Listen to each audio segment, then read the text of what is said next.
Assalamualaikum warahmatullahi wabarakatuh. Perkenalkan, saya Ririn Robayani, peserta Latsar CPNS Golongan 3, Angkatan 13 Kelompok 1. Inilah Learning Journal Komitmen Mutu saya. Komitmen mutu merupakan wujud aparatur kepada masyarakat dan pekerjaan tersebut berdasarkan internalisasi konsep aneka karena bersentuhan langsung dengan penerima manfaat layanan yaitu masyarakat.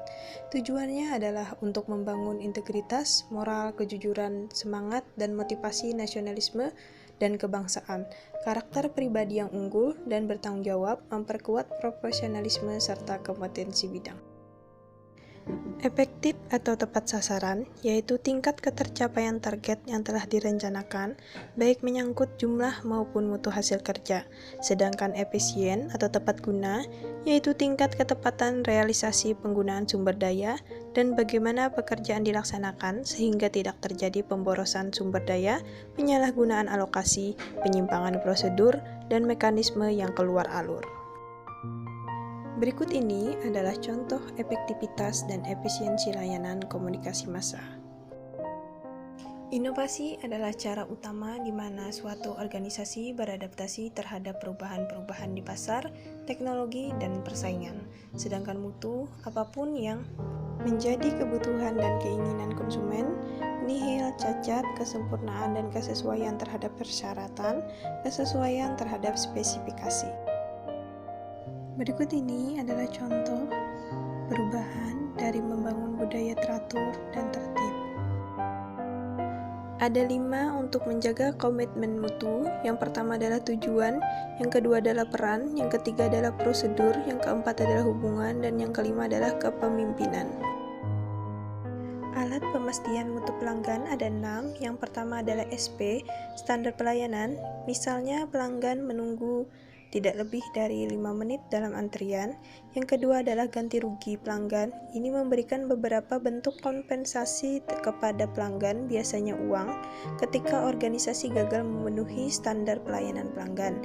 Yang ketiga adalah jaminan mutu, komitmen organisasi untuk mengembalikan seluruh uang yang dikeluarkan pelanggan atau memberi pelayanan pengganti gratis jika pelanggan tidak puas terhadap pelayanan yang diterimanya.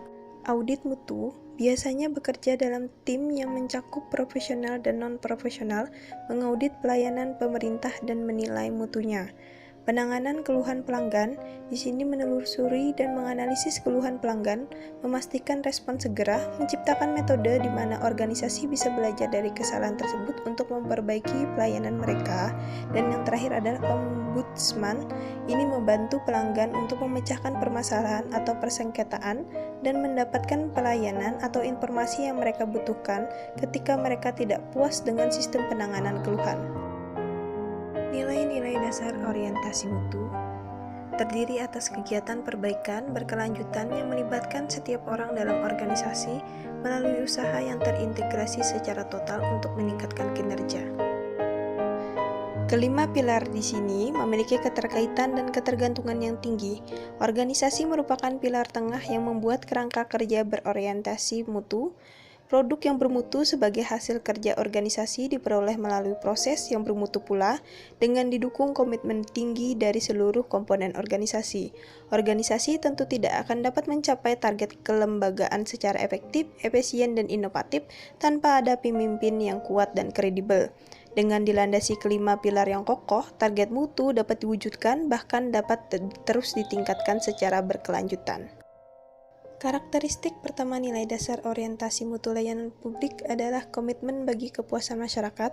Hal ini dapat dirumuskan dalam slogan-slogan khusus untuk meyakinkan publik terkait bagaimana layanan yang akan mereka dapatkan.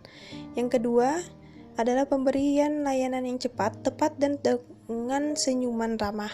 Hal ini dimaksudkan untuk memberikan kenyamanan dan kepuasan bagi masyarakat yang dilayani, sehingga mereka tidak merasa kapok. Karakteristik ketiga itu adalah pemberian layanan yang menyentuh hati, tanpa cacat, tanpa kesalahan, dan tidak ada pemborosan, sehingga walaupun fasilitas seadanya, masyarakat yang dilayani tetap dapat merasakan kenyamanan dan kepuasan. Karakteristik keempat itu adalah pemberian layanan yang dapat memberikan pelindungan kepada publik, terutama ketika terjadi perubahan, baik berkaitan dengan pergeseran tuntutan kebutuhan konsumer, perkembangan teknologi maupun sebagai konsekuensi dari lahirnya kebijakan baru. Karakteristik kelima itu berkaitan dengan pendekatan ilmiah dan inovatif dalam pemecahan masalah dan pengambilan keputusan.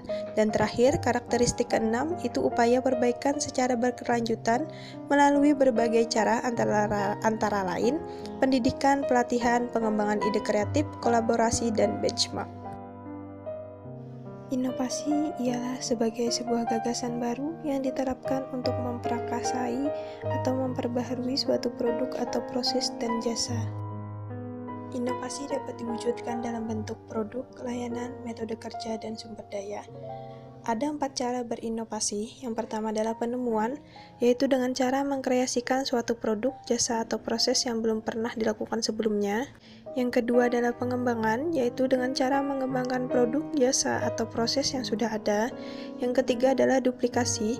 Duplikasi di sini bukan semata-mata meniru, melainkan menambahkan seutuhnya secara kreatif untuk memperbaiki konsep agar lebih mampu memenangkan persaingan. Dan yang keempat adalah dengan cara sintesis, yaitu dengan cara perpaduan konsep dan faktor-faktor yang sudah ada, itu menjadi formulasi baru.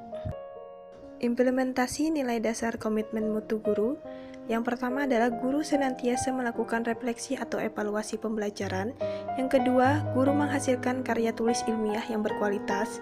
Yang ketiga, guru berinovasi dalam pembelajaran guna meningkatkan kualitas pembelajaran.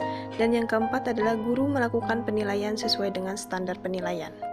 Sekian dan terima kasih. Wassalamualaikum warahmatullahi wabarakatuh.